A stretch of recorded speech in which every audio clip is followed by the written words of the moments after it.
sagesse du et quoi?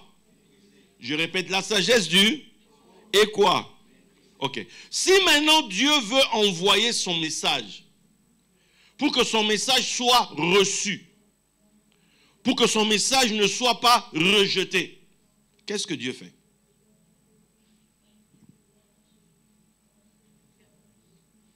Maman, dis-le fort.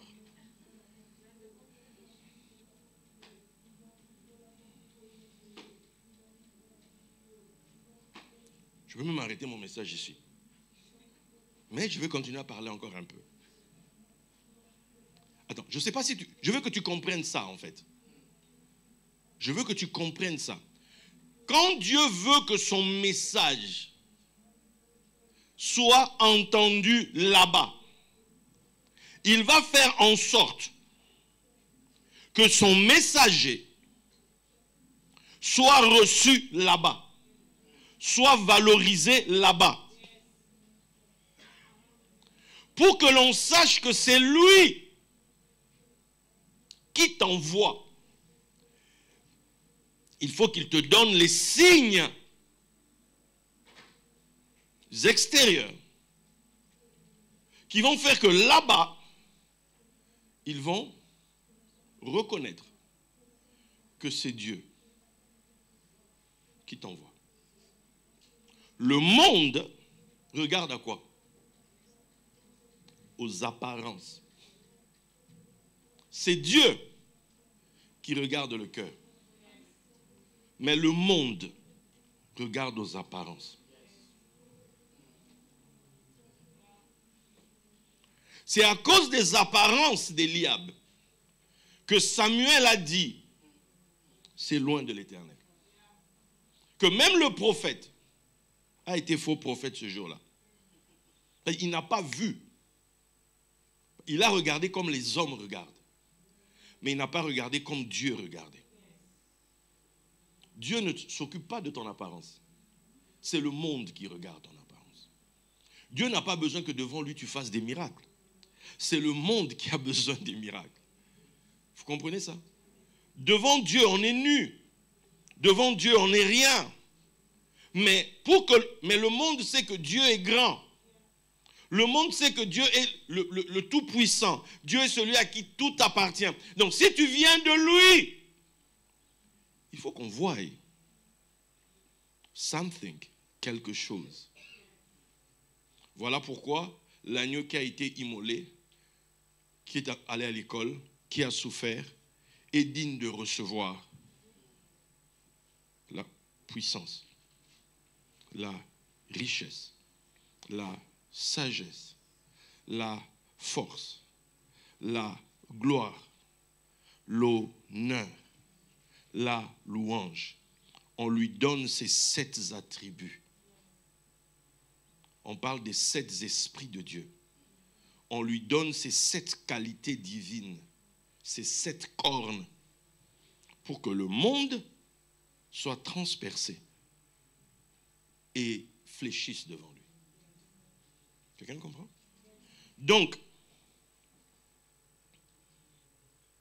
qu'est-ce qui se passe? Il se passe que à la Pentecôte, Pierre dit, c'est ici ce qu'a dit le prophète Joël. Il nous cite tout ça là, et à la fin il finit en disant, alors quiconque invoquera le nom du Seigneur sera quoi? Et nous dans nos églises, on a récupéré ça, désormais par, bien-aimé, invoque le nom du Seigneur, tu seras sauvé. Donc, campagne d'évangélisation, bien-aimé, on va prier, invoque le nom du Seigneur, oui, Jésus vient dans mon cœur, et puis, bien-aimé, tu es sauvé. Ça n'a rien à voir avec le texte. Ça n'a rien à voir avec le texte. Parce que posons-nous la question, bibliquement parlant, alors, quiconque invoquera, qui sont les gens qui invoquent le Seigneur? Qui sont les personnes qui invoquent le Seigneur dans la Bible? La Bible dit, au jour de ta détresse, invoque moi et je te répondrai. Je te délivrerai et tu me glorifieras. Le quiconque là qui invoque le Seigneur, on sait qui c'est. C'est celui qui est dans la détresse. C'est celui qui est dans la détresse. Maintenant, on dit que quand il invoquera le Seigneur, il sera secouru. Il sera sauvé. On ne va pas le laisser dans la détresse. On ne va pas le laisser dans la galère. Parce que n'oublions pas, nous sommes dans Joël. Le peuple a été, quand le texte commence, il y a une grande détresse dans le pays, telle qu'il n'y en a jamais eu. Les sauterelles ont tout pris. Tu sais, des moments où on dit, on cherche l'argent, on ne le trouve pas. Il n'y a pas de boulot, il n'y a pas ceci, il n'y a pas cela. Allez, tu te demandes de quoi sera fait demain. La pauvreté s'est installée à fond. La galère s'est installée à fond. Aujourd'hui, nous, quand on est ici en Europe, quand on est posé, souvent on se positionne par rapport à ceux qui sont en Afrique, on se dit non, nous on est en Europe de toutes les manières, ici ça va, toutes les manières, je touche un peu de CAF, toutes les manières, je touche un peu de RSA, et ça nous trompe en fait. Ça nous trompe. Mais la vérité, il y a des gens qui sont en Afrique qui sont plus riches que nous ici. Ils n'ont même pas besoin de venir. Il dit, gardez votre Europe, là, moi ça ne m'intéresse pas. Le gars, là où il est en Afrique, il est plus riche que nous ici. En fait, on se trompe. Les gens sont dans la détresse. Dieu fait quelque chose. Dieu ramène la richesse. Dieu visite.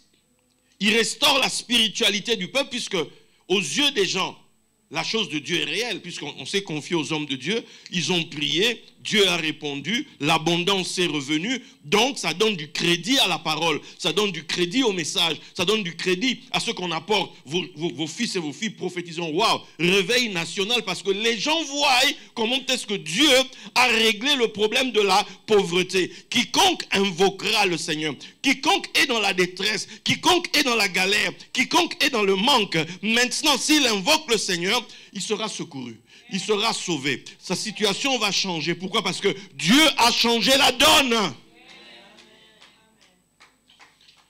L'abondance est de retour. C'est ça en fait la Pentecôte. C'est ça la Pentecôte. Mais nous on a réduit ça à quelque chose de seulement spirituel. Alors qu'en fait chez les Juifs, le salut, c'est vraiment une intervention. Tu étais malade, il y a une intervention divine, la guérison est là.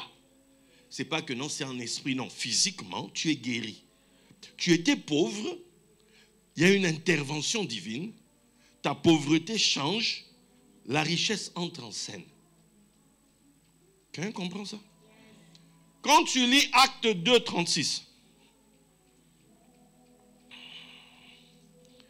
Acte 2, 36, que toute la maison d'Israël sache donc avec certitude que Dieu a fait Seigneur et Christ, ce Jésus que vous avez crucifié. Voici, après l'histoire de Joël, Pierre se met maintenant à parler. Il rend un témoignage. Pierre est en train de rendre un témoignage de quoi? De la résurrection de Yeshua. Parce que Jésus avait dit, vous serez mes témoins. C'est quoi un témoin? Un témoin, c'est celui qui quoi? Ça signifie quoi? Qui raconte.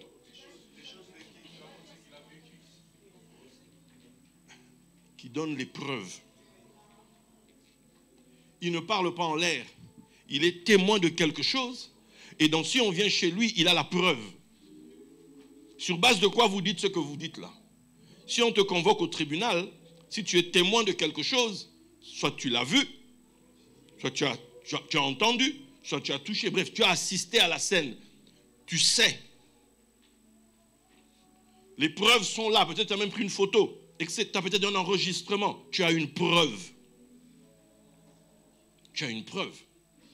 Tu as une preuve de ce qui se dit. Qu'est-ce qui se dit? Il se dit que le crucifié là, le gars qui a été crucifié nu, le gars qui a été crucifié sanguinolent, que tout le monde avait abandonné, ce gars-là, qui a été abaissé sous les anges, ce gars-là, que tout le monde a vu dans la détresse, ce gars-là, qui s'est dit, Père, pourquoi m'as-tu abandonné? Ce gars-là, Dieu l'a fait Seigneur. Dieu l'a fait Seigneur. Je répète, Dieu l'a fait Seigneur. Encore une fois, Dieu l'a fait Seigneur. Celui qui a été abaissé, celui qui a souffert, Dieu l'a fait Seigneur. En fait, c'est ça la base de la Pentecôte. C'est ça la base du message, du témoignage des apôtres. Ils viennent dire, tu vois, cette histoire de l'abaissement et le relèvement de Jésus, c'est comme Joseph en fait.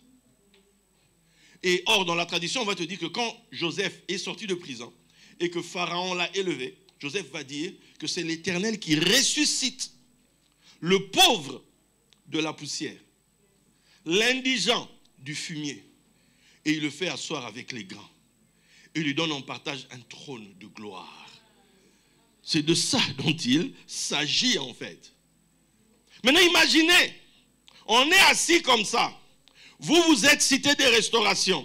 Et vous commencez à dire aux gens que Dieu a fait Seigneur votre papa ici. Déjà un Seigneur là c'est quoi? Quelqu'un a une idée Seigneur? Adam en Israël. En hébreu. Seigneur, c'est celui qui est propriétaire de la terre. En lingala, on dit Koloma Bele. La terre est à lui. Il est Seigneur. Il est propriétaire des richesses. Il est Seigneur et il est Christ. Christ, là, en hébreu, j'avais demandé le tableau, il n'est pas là, c'est pas grave. Mashiach. Quand tu écris Mashiach, les lettres cachent Shem, Shem c'est le nom. Chai, c'est vivant. Donc, on l'a fait Seigneur et on lui a, désormais, il porte le nom de vivant. Quelqu'un dit vivant. Dis-le encore vivant. Parce qu'il était mort, on est d'accord. Bien. Quel est le cri que l'on a toujours crié dans les campagnes d'évangélisation au Congo? Allez-y. Il est, non, mais voilà, on voit les gens qui n'ont pas assisté aux campagnes, on recommence. Il est vivant! Il est vivant! Qui? Acclamez Jésus. Ah, là, vous vous êtes senti, tu vois, voilà, on a répété ça matin, midi, qu'il est, ok. Maintenant, il est vivant, là, ça signifie quoi? Parce que pour toi, il est vivant, tu vois ça d'un point de vue biologique. Tu vois ça d'un point de vue physique. Or, on est dans la Bible. Et la Bible a ses propres codes. On parlait d'interprétation, non? Qui veut ma paix? Qui veut ma paix? Non, je demande, qui veut ma paix? Hein? Tu as dit quoi, Debo? Tu as dit toi? Qui veut ma paix signifie quoi? Qui veut mon? Ah, Bandego, je viens de dire ça tout à l'heure. Mon Tout homme de Dieu qui vient se lever ici, il vous propose une interprétation. C'est ça une prédication. J'interprète les Écritures. Si tu crois mon interprétation, tu as la paix. Si tu crois mon interprétation, tu vois les choses se faire. Si tu n'y crois pas, ben ça passe. Quelqu'un m'a compris? Il est vivant. Il est ressuscité. Donc il est passé de la mort à la... Or, les sages d'Israël nous disent, est appelé mort le pauvre. Est appelé vivant le riche. On recommence. Il est vivant! Il est ressuscité. Ça signifie quoi? Maintenant, on dit ça en mode interprété, ok? Il est pauvre. Ah. Mais non, on vient de dire que est appelé mort le pauvre. est appelé vivant le... Ok. Il est... Il est... C'est-à-dire...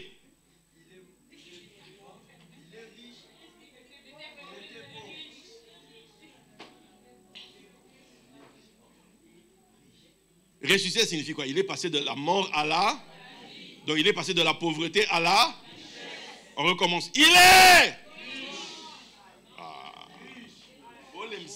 On recommence par il est vivant, il est ressuscité, et puis après on interprète, ok? Il est... Il est... Il est... Qui dit il est pauvre? On continue. On recommence, il est vivant, il est ressuscité. Il est... Il est... Il est... Il est... Mais non. Il est ressuscité. Il est passé de la pauvreté à la... C'est ça en fait. Pentecôte, c'est des gars qui sont témoins que notre gars à nous ici, le pauvre, puisque la crucifixion c'est ça en fait. Puisqu'on nous dit de riche qu'il était, il s'est fait pauvre.